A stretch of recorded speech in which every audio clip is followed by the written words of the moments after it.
একই দিনে জাতীয় সংসদ নির্বাচন ও গণভোট ফলাফল জানতে কি অপেক্ষা করতে হবে কয়েকদিন, নাকি দ্রুতই মিলবে চূড়ান্ত সিদ্ধান্ত? চলমান শঙ্কা ও গুঞ্জনের মাঝেই পরিষ্কার বার্তা দিল নির্বাচন কমিশন।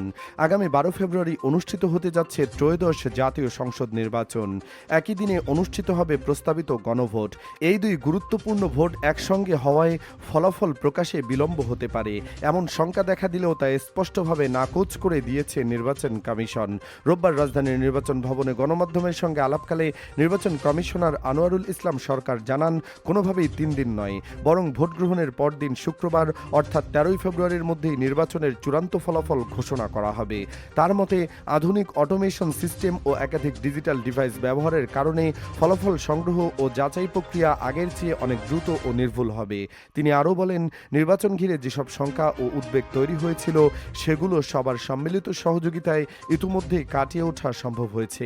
নির্বাচন কমিশনের প্রস্তুতি, মাঠ পর্যায়ের তৎপরতা এবং প্রশাসনের সমন্বিত ভূমিকায় এবারের নির্বাচনী পরিবেশ অতীতের যে কোনো সময়ের তুলনায় বেশি শান্তিপূর্ণ ও নিয়ন্ত্রিত থাকবে বলে আশাবাদ ব্যক্ত করেন তিনি। আইনশৃঙ্খলা পরিস্থিতি নিশ্চিত করতে নির্বাচনের দিন পুলিশ, র্যাব, বিজিবি ও আনসার সহ সব বাহিনী মিলিয়ে প্রায় 11 থেকে 12 লাখ সদস্য মোতায়েন থাকবে। প্রতিটি নির্বাচনী আসনে একাধিক মনিটরিং টিম কাজ করবে, যারা প্রতি 2 ঘন্টা অন্তর মাঠ পর্যায়ের তথ্য কেন্দ্রীয় মনিটরিং সেলে পাঠাবে। এছাড়া যেসব ভোটকেন্দ্রে বিদ্যুৎ সংযোগ রয়েছে সেখানে স্থাপন করা হয়েছে সিসিটিভি ক্যামেরা। নিরাপত্তার দায়িত্বে থাকা সদস্যদের জন্য বডিবর্ন ক্যামেরার ব্যবহারের নির্দেশনা দেওয়া হয়েছে। একই সঙ্গে সামাজিক যোগাযোগ মাধ্যমে গুজব ও ভুয়া তথ্য ঠেকাতে সক্রিয় থাকবে একটি বিশেষ ফ্যাক্ট ফাইন্ডিং সেল। নির্বাচন কমিশন জানিয়েছে, পুরো নির্বাচন প্রক্রিয়া পরিচালিত হবে রিটার্নিং কর্মকর্তাদের নেতৃত্ব এবং কমিশনের সরাসরি তত্ত্বাবধানে।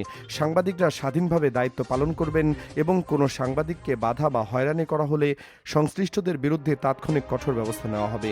তবে পাহাড়ি ও দুর্গম এলাকার কিছু কেন্দ্রে যাতায়াত ও যোগাযোগ সমস্যার কারণে ফলাফল পেতে সামান্য দেরি হতে পারে বলে জানান নির্বাচন কমিশনার। তিনি জোর দিয়ে বলেন, এই বিলম্ব স্বাভাবিক হলেও সামগ্রিকভাবে ফলাফল প্রকাশে বড় কোনো জটিলতা হবে না। সবশেষে ভোটারদের উদ্দেশ্যে নির্বাচন কমিশনার আনোয়ারুল ইসলাম সরকার বলেন, নির্বাচন কমিশন সব প্রস্তুতি সম্পন্ন করেছে। সবাই নির্বিঘ্নে ভোটাধিকার প্রয়োগ করুন এবং অংশগ্রহণের মাধ্যমে একটি অবাধ, সুষ্ঠু ও গ্রহণযোগ্য নির্বাচন নিশ্চিত করুন। তারিফ বিন জিহাদ, দেশ 24 লাইভ, ঢাকা।